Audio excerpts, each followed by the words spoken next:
Imagine a world where generosity, collaboration, and caring are the norm. A world that's within your reach. I'm Gale West, and this is Reality Reimagined, where we break boundaries, elevate your spirit, and turn your world into something extraordinary. As the best-selling author of Money Come Dance With Me and your guide on this incredible journey, I'm here to challenge the ordinary and introduce you to the extraordinary. We stand at the edge of one of the most thrilling evolutionary leaps in human history, from unraveling ancient mysteries to diving into cutting-edge science, spirituality, and the emerging economies. This is your front row seat to the future. Together with visionaries from around the globe, we'll explore who are we and who are we becoming, and how can we reshape reality. Reality Reimagined begins now. Get ready to transform.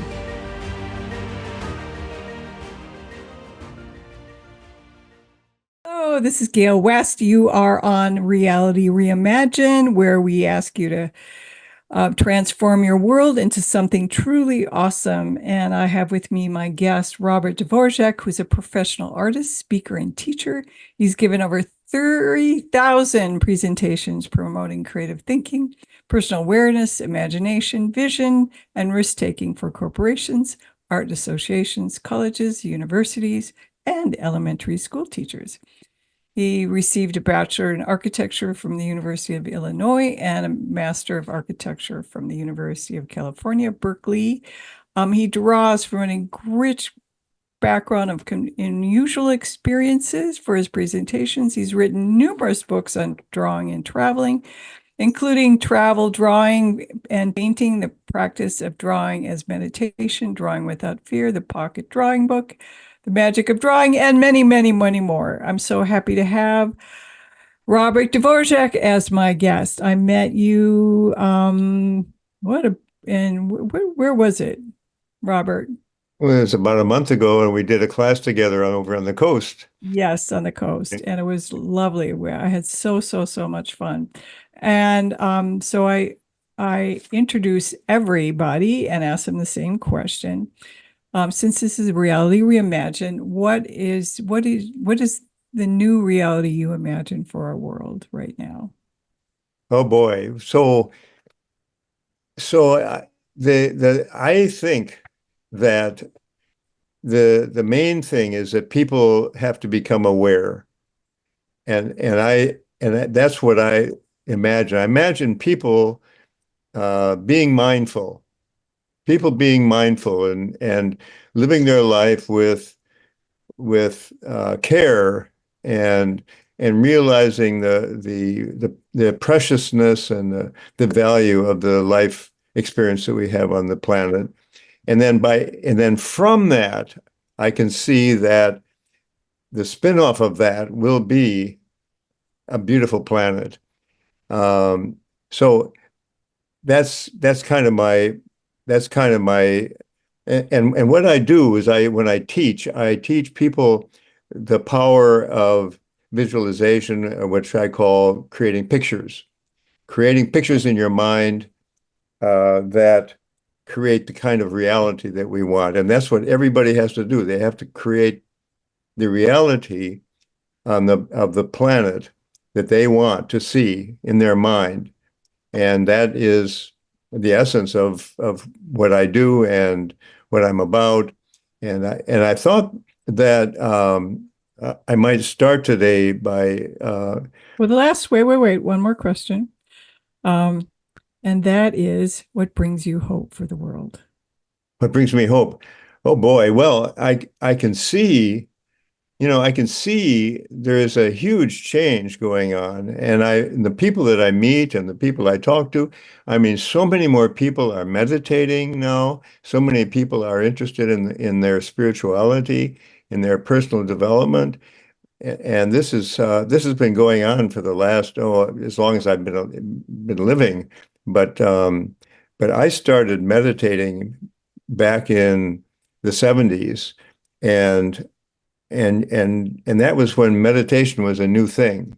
But now, I mean, so many people are meditating and find that spiritual enlightenment is a is something that is why we're here on this planet. It's available to all of us if we just look for it. Yeah, that's what gives me hope. Yeah, Yeah. yeah, yeah, yeah. We talked about your reality, new reality for the world, and we talked about your vision of hope. I'd love for you to read the poem that Oh, you yeah. read from your book in the parking lot that Okay. right before I left you, and I said, "Oh my God, I want you to be on my show." So that Okay. was the motivation. So please read that from. And Okay. what's the book? What's that from? Well, the book is called this is the book. It's called A Book About Nothing. Yes, And yes, and it's very sweet. this book was and other tips on telling topics. And this book was inspired by Shel Silverstein's books. I love I his don't, books. Yeah. yeah, and he does these wonderful drawings and verses. And this is my book, my take. In one of his books, he talks about who's going to carry on after I'm gone. And I guess I'm the one that is doing it. So anyway, here's the poem, or the verse, I would say. I don't know if it's really a poem. I guess it's a poem. Anyway, it's called Painting Our Life. Painting Our Life. So we stand before a grand canvas, our life. We prepare the colors of our thoughts, rich or poor, false or true. We must be ready to feel the warm and cold hues of our emotions, our fear and our joy, our love and our sadness. In our hands, we hold the finest of brushes, time, the instrument which will allow us to express our world of experience in each and every spontaneous stroke. We visualize this grand canvas as we want it to be and commit to painting our image with integrity. Each shading and shape, each color and hue, each smudge, drip, slip, tone, shadow, and value will be determined by us. We are responsible for each stroke of our brush. And although others may misunderstand or criticize, if we stand for who we are and what we do, most will respect us and admire our courage. And when this grand canvas, our life, is finished, may the world in some small or large way be a better place. May those who have touched our canvas with their eyes and hearts grow to know the joy and wonder of being an artist of life. Paint with care and kindness each day. That is the way. Create every now, create every day. Wow. Wow. Um, as when you read it in the parking lot, I, um, I, I, where was it? That was in Half Moon Bay. It was beautiful. And I was touched then and I'm touched now. And it's a really beautiful reminder that we I think every day is a new canvas, is a new mhm. we can start new. And it's like each day is a mini lifetime. And we don't realize that we can. And then, when the cool thing about acrylics is that you can paint over things. Mhm. So if you didn't like it, if you made a little mistake, you could say, well, okay, we're going to paint over that. We're going to paint something new. We're going to give it a new thought, a new idea, and not look at it as a mistake, but look at it as a learning. And I think you emulate that a lot in your sense of creativity and your sense of life, Robert. Thank you. Thank you, Gail. I was, what I wanted to do is tell a story that was very important to me, something that happened during my travels, which I'd like to spin off from Yeah, go ahead. with you. And I was, as a younger man, when I was traveling, I had very, very limited funds. And so I started doing caricatures to earn some money while I was traveling. And I happened to be doing caricatures in a small cafe in Copenhagen, Denmark. and an elderly man called me over to his table. And first he said, would you join me for a beer? And being open to new experiences and meeting new people, I accepted. I sat down with him and he said, I want you to do a caricature of this woman, that woman across the room from us. And so I did, and he paid me for it. And then he said, no, please take it over and give it to her. And I did that. I returned to the man and I sat down with him, and quickly our conversation came around to philosophical matters. And he asked me probably the most important question anyone has ever asked me in my life. He said, young man, tell me, what is the most important moment in your life? And being young and How old thinking were you? I was in my 20s. I was in my Nice. Yeah. Not a 20s. lot of life experience, but enough. Oh, yeah, some. Yeah. And so I said, well, at that time, I thought I knew the answers to most questions. So I said, well, of course, it's my birth, because I wouldn't even be here if it wasn't for my birth. And I said, and then, of course, it could be my death, but I haven't experienced that yet, of course. There's other important moments when I graduated from grade school or high school or the university. Maybe when I get married is an important moment. Maybe when I have children, I don't know. I said, tell me, what do you consider, or what are you thinking is the most important moment?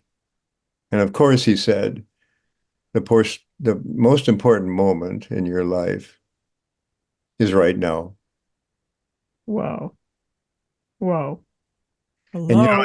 when you think about that, and it's so true, because that is the only time in your life when you are alive. In You're this only moment. in Right. this moment. In the And, now. and every single moment that we have is precious. And I think that if people realized how precious each day is and each moment of each day is, I mean, so many things would change.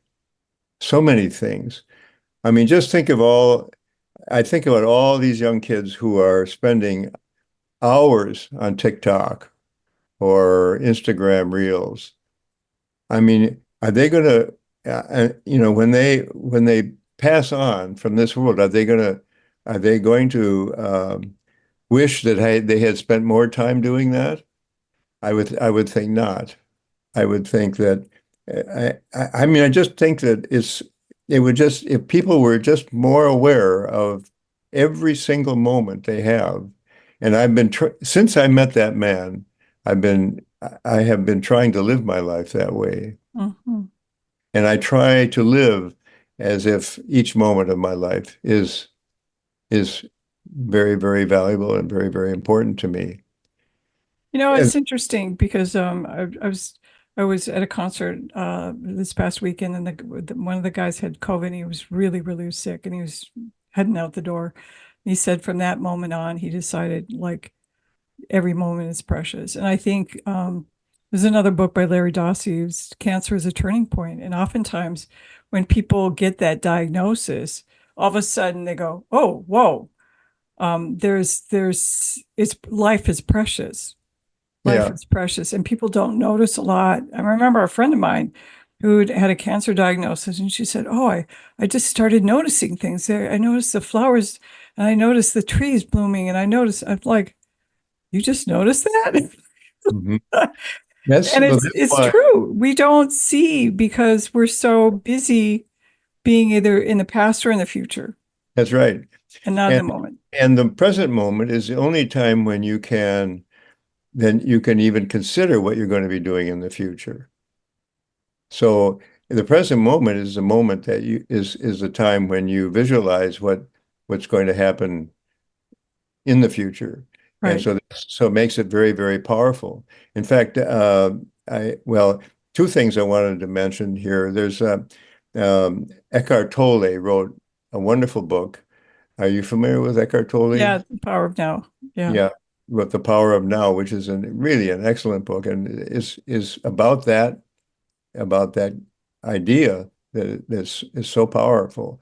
And then well, so anyway, that is something that I try to promote. And one of the things that is so, like you were talking about, noticing the flowers and that. So this is what happens when people draw. That's why I really love to turn people on to drawing, because drawing really helps us to see, and Yeah. helps us to see the world and what's out there, and to appreciate the world and the people in the world. And so when I tell people uh, that I teach drawing, and I often get the response, "Oh, I can't draw a straight line." I hear that so many times. Yeah, And most people's creativity got smashed out of them in grade school. grade school, That exactly. doesn't look like a tree. What are you talking about? That Yeah, doesn't look like exactly. a Little comments that teachers can make can really can ruin you change. for life. So I had a woman who took a class with me. She said that when I was in grade school, I came home from school with drawings and I showed them to my parents. I was so proud of them. And she said, my parents said, "That's all right, sweetheart. We can't draw either." Oh my God. Oh my God. And Yeah. Yeah, yeah, yeah. that changed her opinion about drawing for the rest, until she ran into me and took a class with me. And then, yeah. And I've also had other people tell me how valuable drawing was. You were talking about cancer. I had a woman who said drawing got me through chemotherapy. She said I drew every day and it really got me through chemotherapy. And then I had another woman I remember who told me that she uh, her her daughter died when she was only 3 years old, and she was just devastated. And she said doing watercolors every day was what saved her. Hmm. And so there's being able to, or being willing, I should say, to draw or paint can be so therapeutic, and can really change a person's life. In fact, preparing for this talk, I wrote up a little sheet here of some of the benefits of drawing and making art. And so I'm just going to just mention some of these. It helps you to be accepting, increases your ability to see and perceive the world. You age gracefully. Oh, and by the way, most of these are supported by medical research. I read this recently. Reduces anxiety and alleviates symptoms of depression, improves cognitive function. It proven to keep your brain cells growing. It's a lifelong adventure, promotes emotional well-being, inspires social connections. You meet other people who draw, helps eye-hand coordination, your flexibility, your coordination, boosts the immune system, believe it or not, reduces pain, both physical and psychological, and reminds us to stay present. So Wow. lots of benefits from drawing and painting. So I try to do a little bit of something every day if I can. It's We're going to it, take a little break, and when we come back, we're going to go more into being an artist of the life. And I think one of the things that being an artist does is you start noticing things. Mhm. When you become an artist of your life, you start noticing. You start noticing the trees and the flowers and the birds and these kinds of things. And then life becomes so exciting because and people's see, faces. yes, and people's Yeah, faces is really powerful. yeah. So we're going to go on a little break, and when we come back, we're going to talk more with Robert Dvořák, pretty famous artist. He's been teaching art throughout the world, right? That's Japan and right. Asia, Europe. And the power of creativity, and specifically the power of drawing and art. So hello, and we're going to be back in a flash. Tune into Reality Reimagined on Transformation Talk Radio to expand your mind, elevate your spirit, and transform your world into something truly awesome. Reality Reimagined is an exciting, out-of-the-box adventure into what's new, what's old, and what's emerging. We are on the precipice of one of the most exciting evolutionary shifts in human history. Together with global thought leaders, we will explore who are we and who are we becoming. For more information, visit successwithsoul.com. Imagine if you were truly flourishing, how would your financial expansion impact the world? Author of Money Come Dance With Me, Gale West is an internationally known speaker, creative catalyst, and business intuitive at Success with Soul. Work with Gale to create a new relationship with money as your friend. Link the soul of your business to the business of your soul with programs like Sacred Money Mastery, Akashic Records of the Soul, and more. To receive a healing money meditation, go to successwithsoul.com today. And this is Gale West. We are back, and my guest is Robert Dvořák, a very famous, world-renowned artist, watercolorist, author of numerous books, has a bachelor's and master's degree in architecture, and we've been talking about the power of art, the power of seeing, the power of being in the now, the power of living your life as an artist, and looking at your life as the canvas that you're going to draw upon. So, Robert, we talked about how so many people say, I can't draw, I can't draw, I can't draw. What's the first thing that people can do to begin? And it brings a lot of terror,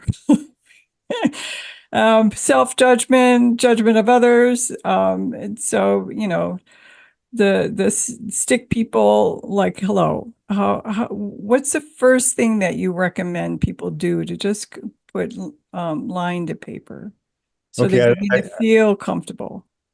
thank you. I like that question. So I wrote a book called Drawing Without Fear. And so this is the way. So if you have a fear that you're going to make a mistake, of course, this doesn't make drawing fun. So the very first exercise, one of the very first exercises I do with people is I have them do a drawing without looking at the paper. And see if you draw without looking at the paper, you know that it's not going to come out. And so you have to say, okay, the drawing isn't going to come out, and I'm just going to have fun doing this. And what it does is it makes you really look at your subject. Yeah. And not the paper. People worry too much about the paper. Most people, oh, this is very good, Gail. I'm so glad that you're asking me this question because it's so fundamental. When I was 11 years old, my father took me to meet a very famous artist. His name is Aaron Borod. He was so famous that he drew the soldiers during World War II, and he was featured on the cover of Life magazine. Whoa, wow. And after that, he actually did many Time magazine covers. But my father took me to meet him because he happened to be the artist in residence at the university where my father was teaching. And I showed him my drawings, which were pencil drawings with a lot of erasing. And this is what most people do when they start to draw. They pick up a pencil and then it doesn't look right, so they erase and they erase and they draw and they erase and they draw. So I showed him my drawings, which are liberally erased. Hello, I made mistakes. Let me get it out. Yeah, right. Yeah. And he looked at my drawings and he said nothing about the drawings, nothing about whether good or bad or anything. He didn't say anything. He just said, I recommend that you start drawing with a pen. That's interesting. And that's the best advice I ever got in my life. And ever since then, what I do when I teach drawing is I have students draw with a pen. We always draw with a pen because with a pen, you can't erase. And so everybody knows how to erase already. We don't have to teach that. So if you want to learn how to draw, the best way is to draw with a tool that you can't erase. And then you'll quickly learn to have a confidence in your lines. And when you make a line you don't like, you just make a new one more to your liking. That's all you do. It's not a big deal. And you realize that you don't have to erase anymore. And it was so hard for me when I was a kid to start drawing with a pen, which I did. I took his advice and I bought myself a pen and I started drawing with it. But it really changed my ability to draw immensely. You learn to draw. I tell people you learn to draw 100 times faster with a pen than you ever will with a pencil and an eraser. Now, I teach pencil drawing sometimes, but we don't erase. We don't have to erase. So anyway, that's my advice to people if they want to start to learn to draw. Just pick up a pen and start drawing with it. And the first drawings you do them as what I call continuous line, blind contour drawings. That means you're blind to the paper. You don't look at the paper. Don't look at the paper at all. You just Yeah, I've done those before. They're really powerful because you yeah. you learn. So somebody asked Picasso if he looked at a tomato the same way everybody else does. And he said, well, when I'm drawing a tomato, it's one thing, and when I'm eating a tomato, it's another thing.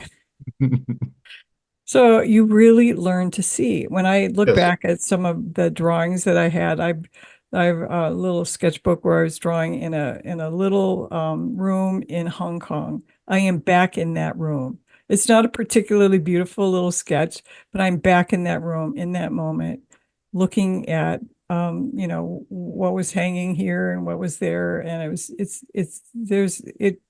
it captures a moment in time that's really powerful when you saw something really deeply in a way So that you didn't look so before. another thing, Gail, to piggyback on what you just said, when I travel, I always draw especially, and I paint too, but I always draw. And I find that when I travel and I draw the places that I visit, I really experience the place in a way that you can't experience it any other way. I give the example in my travel drawing class and in the book. So there you are, you're in Paris, and there's the Eiffel Tower, and you take your cell phone and you go click. Okay, now let's go have lunch. So that's it. You've saved the image in your cell phone and now go have lunch. So you're not really seeing anything. When you take photographs with the cell phone, oh, I take click, click, click, click, click with the cell phone. But when you draw, you really have to take the time. And then when you take the time and you sit down or stand even, I've made many drawings standing, and you draw, there is a kind of peace that comes over you where you are just immersed in the present moment, and you're absolutely at home with the present time moment that you're living in. And it's really, really powerful. And I'm writing my memoir now, and I'm writing about some of the experiences I've had. And I remember walking into the Medinas in North Africa, and there were sometimes 50 to 100 people standing around me trying to see what I was doing. But when I was drawing, I was at total peace, and all of that confusion or talking or yelling or whatever, where are you from? And all that, I was just at peace making the drawing. And it's just an amazing experience how it puts you into that space where you can be totally relaxed and feeling at ease. So anyway, we talked earlier about this, and I wanted to read to you if you think it's a good idea right now, this verse that I have on drawing in my book. Yeah, go ahead. Go ahead, Yep. Robert. Yeah. Okay. It's called, the title is On Drawing. So do a pen drawing, at least one a day. Do a pen drawing a different way. It will build your skill, encourage your will to see in a way that is new for today. Here is a method, it's been well tested. Draw each pen line. Take plenty of time. Smile, breathe, relax, now. Learn how to allow one line at a time will be just fine. Contour your subject, continue to check, both inside and out, make each line count. Expect to connect, no need to correct. Put it together, just like a puzzle. Direct your attention, seeing is the intention. Make lines bold or fine, one line at a time. Check the paper from time to line. Watch your subject most of the time. Start with some detail, a nail or a tail, a hand or an eye. Just give it a try. Notice each detail is part of the whole. Observe each shape. That is your goal. Pen lines on paper can nourish the soul. Draw from your heart. Make it fine art. Draw with awe. Draw with awe. That is the law. Beautiful. You know, I keep going back to the fact that so many people say they're not creative, and you know, in internal family systems, the self, the capital S self, one of the qualities of the self is creativity. And it's interesting that so many people say, I'm not creative, I'm not creative, I'm not creative. And there's a way in which you can express that. So our producer here, Moxie, is a poet. So that is using words as your canvas, and movement can be your canvas. Your body can be your canvas. There's something about voice, the visual that's really powerful. But how you know, in your book, Drawing Without Fear, do you talk about how to overcome that fear, that terror of I'm not good enough, I'm not good enough? Because that's what really gets triggered. A lot of people get triggered by feeling that they're not good enough. Well, sure. So maybe I'm going to go to my other camera now, and then you can see what you can see. So this is the book, and it's got for those of you who are listening, he's showing some just basic lines in his book. Which book is this? This is Drawing Without Fear. Yeah, this Drawing Without Fear, and the whole book it has a lot of drawings in it.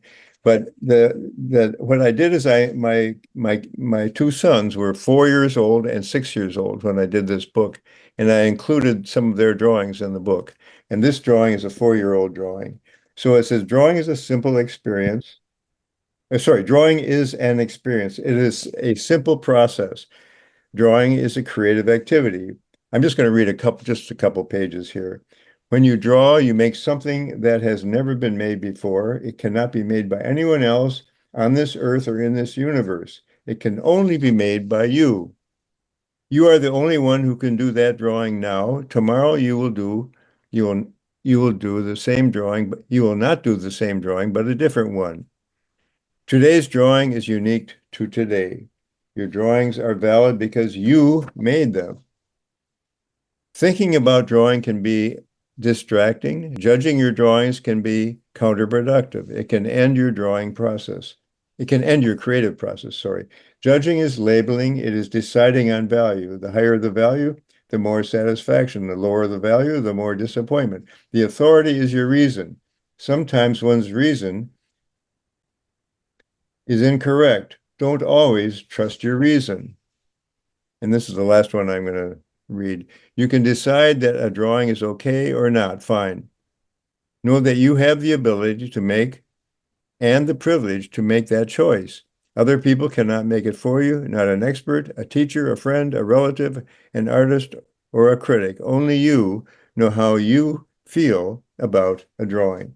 So this is it kind of I goes think that's really important that, so, I'm also an artist, which is why I took your watercolor class. Watercolor is not my primary medium, but I love working with water. And I still judge my work. And it's just being able to step out. And that's some of the thing that is really difficult for people, because they really way down deep inside, they feel like something's wrong with them. And this is kind of evidence that they're some fundamentally flawed in some ways. And when our creativity has been smashed, to me, it's the keys to the kingdom. That's where our inner child lives. I'm so glad you said this. What a beautiful analogy. That is what you just said, the keys to the kingdom. That's so great, Gail. Oh, that's wonderful. I love that. Oh, thank you. Yeah. Creativity is the keys to the kingdom. I love that. Well, it's the key to our intuition. It's the key to Yeah. our creativity. It's our key to our dreams. It's our key to creatively looking at our life in a bigger way, being able Yeah. to see things that aren't there. If without creativity, you can't really live. Well, I now I tell people when they draw, I say everything you draw is perfect. Well, Oh, so I'm going to come back to, I know that you say that, but how yeah. do people actually take that in? I don't know, And but I tell them because because whatever you do is what you do, and that's perfect. I mean, if you I mean, if people are constantly evaluating their drawings or they're singing or they're dancing and saying, "Oh, this isn't good or that isn't good," it all that does is it squelches the creative spirit. And what you want to do is you want to nurture the creative spirit. So you want your self-talk to be something that will nurture and encourage creativity, not squelch it. So yeah, I think what we're talking about is kindness to ourselves, which most people don't have. yes. Talk about kindness outside in the world, but when we can't be kind to ourselves, it's really difficult to be kind to the world. When we judge ourselves harshly, it's really easy to judge others harshly. So we're kind of bringing back that invitation to kindness to self. Hmm?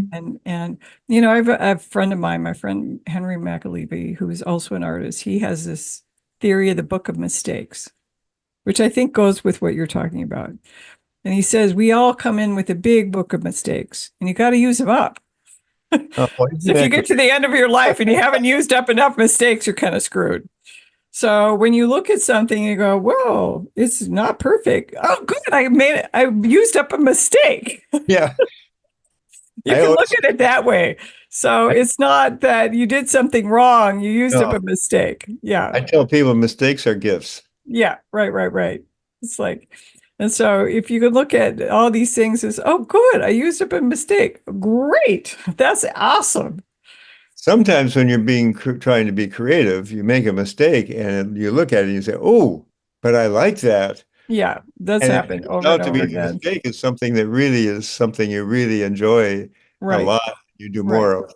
Yeah. Right. Yeah. And so really looking at yourself as um, allowing our imperfection to be perfect. That's Yeah. what we're talking about. Allowing our Oh imperfections to be yeah. perfect. Oh Yeah. yeah. Yeah, we're perfect. We're perfectly imperfect. Yeah. Yeah. Thinking about it is the state of childhood is imperfection. And so many of us are, I heard some statistic that when a child hits 5 years old, they've been said no to like thousands and thousands of times. No, no, no, no, no. And when we constantly are told, no, you can't do that. No, no, no, you're not good enough, or that's not good, or you're person that, oh, we can't draw either. Hmm. Like, hello, Yeah.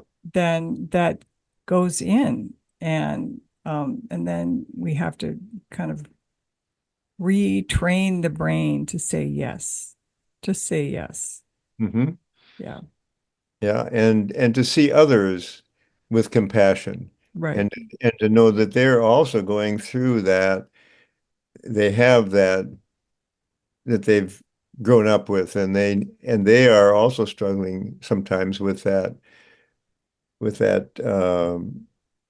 idea that they're Yeah. imperfect, Yep. That they're not good enough, not that good they're enough. somehow flawed. Yeah. And then this is the whole idea. I don't want to get into religion, but the whole idea of sin.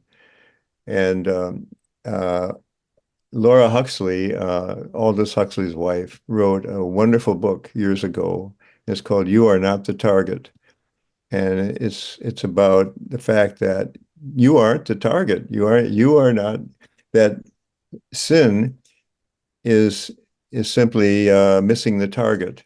Yeah. It's Yeah, missing. It literally means missing the mark. missing a mark. Yeah, Yeah. So you used up a mistake. yeah, yeah. There you go. Oh, I used up a mistake. Yeah, I Yeah. really like that. Rip I'm that gonna out have of the to book. I'm gonna have to get that book. That sounds great. What's the name Okay. of the book again? The Book of Mistakes. Book of Mistakes. I've got The to Book of get that. Mistakes. I Yeah. have to get So that. we're going to take a break. And when we come back, we're going to find out how you can connect with Robert and take his classes and Okay. find out more about his wonderful books. And this is Gale West, and you are on Reality Reimagined. We'll be back in a flash. Tune into Reality Reimagined on Transformation Talk Radio to expand your mind, elevate your spirit, and transform your world into something truly awesome. Reality Reimagined is an exciting, out-of-the-box adventure into what's new, what's old, and what's emerging. We are on the precipice of one of the most exciting evolutionary shifts in human history. Together with global thought leaders, we will explore who are we and who are we becoming. For more information, visit successwithsoul.com. Imagine if you were truly flourishing, how would your financial expansion impact the world? Author of Money Come Dance With Me, Gale West is an internationally known speaker, creative catalyst, and business intuitive at Success with Soul. Work with Gale to create a new relationship with money as your friend. Link the soul of your business to the business of your soul with programs like Sacred Money Mastery, Akashic Records of the Soul, and more. To receive a healing money meditation, go to successwithsoul.com today. And this is Gale West. We are back on Reality Reimagined, and I have Robert Dvorak. We've been talking about creating and art and the Book of Mistakes and how we have to use them up, and that sin is just missing the mark. And we've been having lots and lots and lots of fun. So, Robert, before we kind of delve into the next thing you're going to talk about, how can people find you? And Oh, great. yeah, I know you do lots of classes, and like Sure. you do stuff around the world, right? Yes. Yeah. Well, I take groups. I'm going to be taking a group to Greece in May, and What I've fun. huh? What fun. Oh yeah, it'll be wonderful. It's a 2 week trip, and I'm going to take a group to Molokai in January, and all of this is on my website, which is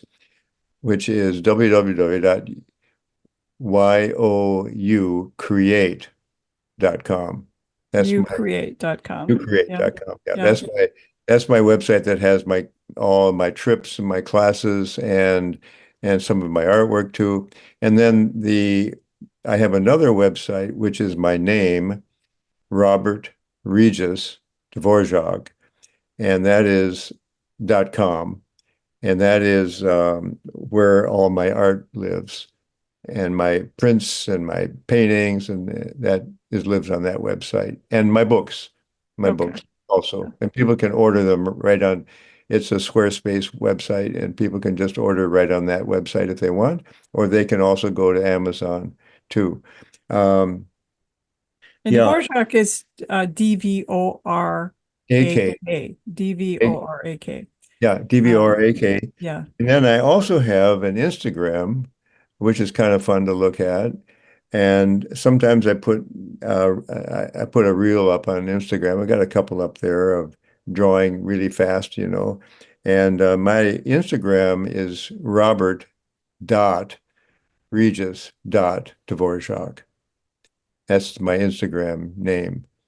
And So that's how they can find me and reach me, and then let's see. We've been talking about creativity, and I really truly believe that that is the next place where we are going as far as reconnecting to our creativity as human beings, to our creativity as connecting to the world. And what is your sense of that? The importance of really reconnecting to our creativity. Oh, I think it's just so important. It's just so important. And everybody is creative, everyone. And people don't celebrate that. It's every time you do something creative, it's a celebration. And there's so much value that you can have for yourself and you can pass on to other people when you allow yourself to do anything that's creative. I mean, cooking, dancing, singing, composing music, performing music, Gardening. gardening, yes, gardening, Some gardens are just stunningly beautiful. flower arranging. Yeah, flower arranging. Uh, And I think it's not just that, it's acknowledging. Most people do things, but they don't acknowledge themselves. They don't say, wow, God, supposedly at the last day said, it is good.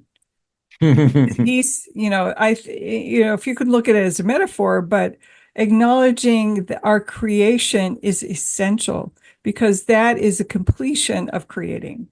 hmm Saying Yeah. it is good and really appreciating that you created something. And I think that's one of the most important things. And another thing I think is important, people, when I tell people I'm an artist, I'll get this comment, oh, that's nice. How do you make your living? So the idea that there has to be some kind of value, Starving. You have to be a starving artist. there has to be some kind of monetary value connected to what you're creating. That's not important because there's so much value that you can get, which is other than just financial gain. There's like what I was saying before. There's so many things that how your body benefits and how your mind benefits and how your whole being benefits when you do something creative. Yeah, right, And no money can buy that. right. You can't buy that with money. I look at it as potential realized, that, Mhm. each moment can be potential realized. Mhm. Like that. When we create a beautiful table, potential realized. When we create a beautiful flower arrangement, the Sure, potential of that flower arrangement is realized. And the sure. more that we look at ourselves and honor our potential and as something that wants to be realized, as opposed to the ache in the heart of those dreams that never got hmm acknowledged, never got honored, never got where we're supposed to make money. Well, that's great, and that's really important, but that's not the only thing that creates Yeah, making a money. life worth living. And you wrote the book on that, making Money come money. dance with me. It's part of the way our society works. Right. But there's other things also that are important in our world, and sometimes I used to when I years ago I used to give a talk and I said, um, think of uh, think of and many things that you can think of that are more important to you than money. Did you ever do that? Did you ever think of what is more important to you than money? There's a lot of things that are more important than money. Health is one, isn't it? Yep. Yep. Well, in my book, I talk about the 8 dimensions of wealth. And Okay. only one of them is And yeah, is financial wealth. Financial wealth is important, Yeah. support us to live our dreams, to support us, but it doesn't help us to create friendships, doesn't help Right. us to create Right. it doesn't, it's not love. And so one of the things I had people do is like, if you created a life that was where your heart was singing, what would that look like? What would be all the Mhm. qualities? Most of the things had nothing to do with money. Mhm. That's right. Isn't that amazing? And that's absolutely amazing. Can you have, and I said to the people, can you have this right now, whether you have money in the bank or not? Yeah, I guess so. Yeah. The Yeah. more we realize that every moment can be a moment of wealth, Yeah. The wealth we have. Yes. That we yes, have. It does and not depend on money. Yeah. right, and embody a sense of wealth, and look at your life as was it wealthy in connection? Was it wealthy in love? Was it wealthy in beauty? Was it wealthy? Those are all aspects of wealth, and that radiates out into the world, and that creates also a sense of financial wealth. Hmm. But when it's just money for money's sake, I look at that as poverty of spirit. Hmm. There you That's go. poor. That person is poor That's because that's they don't recognize that wealth is all of these different aspects. a good name for it. Yeah. That's great. Yeah. Oh, you are smart. Well, thank you.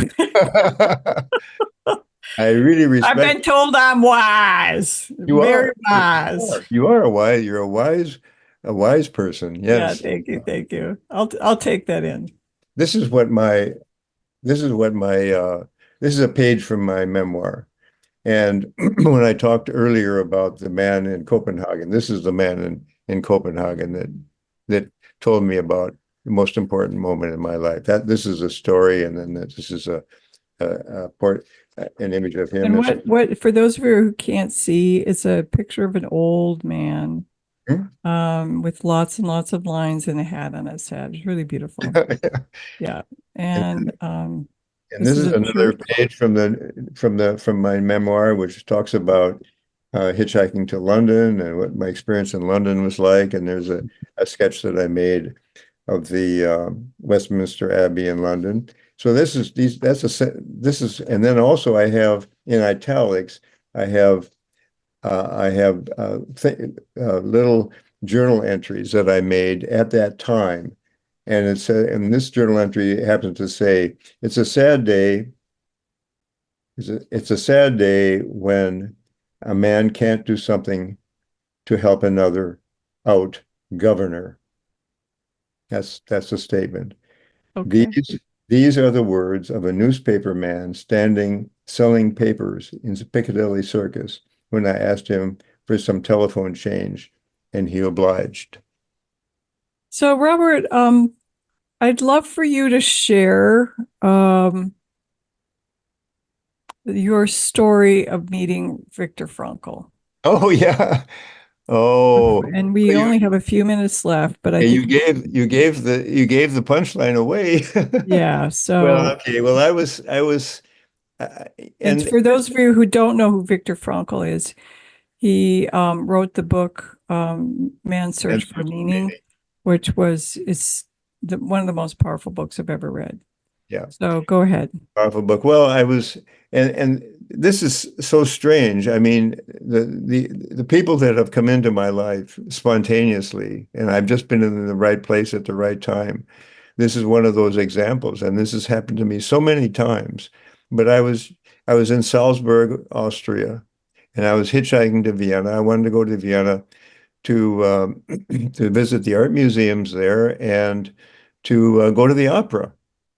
And so I was hitchhiking, which is the way I got around Europe because I thought, well, this is the way I can meet people hitchhiking. I meet people you know most tourists don't hitchhike and they don't have any experience of meeting the local people. So I was hitchhiking and this black Mercedes pulled over and picked me up. The couple in the front seat picked me up and I was sitting in the back seat and I told them I was going to Vienna, and they said, "That's good. We're going to Vienna." And then the driver said, he said, during the Second World War, I was in some German prison camps for the Jews. He said, I'm a psychologist, and I wrote a book about my experience. And he said, if you like, I'll send you a copy. And I said, I like that very much. And he did. He sent me a copy, and it was Viktor Frankl, and he sent me a copy of his book.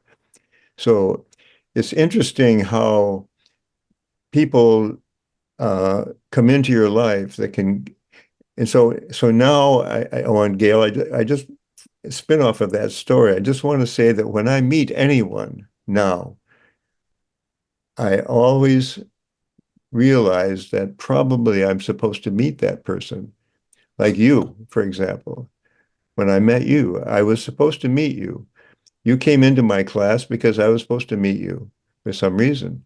And my life has been like that. I've met so many, I mean, famous people and just other people who have been powerful in my life. And and so I think we have to be open to our experiences when we're traveling through life. And when we meet someone, don't just throw it off as, oh, that's so-and-so, but realize that that person may have something that's important to you, something that you can learn from that person. Yep. Yep. That's what's really important. I want to quote Viktor Frankl. I love his statement. No one can take away the last of the human powers, which is the last of the human freedoms, which is the power to choose in any moment your reaction to anything. Mm-hmm. And that's the last of the human freedoms. And he talked about watching the people in Auschwitz and the people that cared and the people that didn't, and the people that survived and the people that didn't. Mm-hmm. And it is the last of the human freedoms, recognizing that we have a power in every single moment of our lives to live it however we want. And that's really important. And then if people realize that, then the world would change. Yes, we're going to end here. And again, thank you so much, Robert, for thank you, your Gale. wisdom, and thank you for your wisdom too. Thank you. So you are so wise. Yeah, it's youcreate.com to find out about Robert's classes. Robert Regis Dvorak, DVORAK.com to find out about his books and his paintings, right? And this is Gale West, and we meet the second and fourth Thursday of the month, at 10 a.m. Pacific. We are Reality Reimagined. So happy to have you. Thank you for joining us. Thank you so much, Gale. Yes, thank you so much. Thank you so much, Robert. It's great. It was really a pleasure. And go out and get a pen and draw. Look at the world. Start looking at the world and know that you are the artist of your life. Hello, hello, hello. That's right. Thank you again. Okay, Gale, it's wonderful. Yeah. Thank you for tuning in to Reality Reimagined with me, your host, Gale West. Listen and watch live every second and fourth Thursday at 10 a.m. Pacific on transformationtalkradio.com. Elevate your spirit and transform your world into something truly awesome. Reality Reimagined is an exciting out-of-the-box look at what's new, what's old, and what's emerging, exploring the questions, who are we and who are we becoming? For more information on hope and transformation for our new reality, visit me, Gale West, at successwithsoul.com.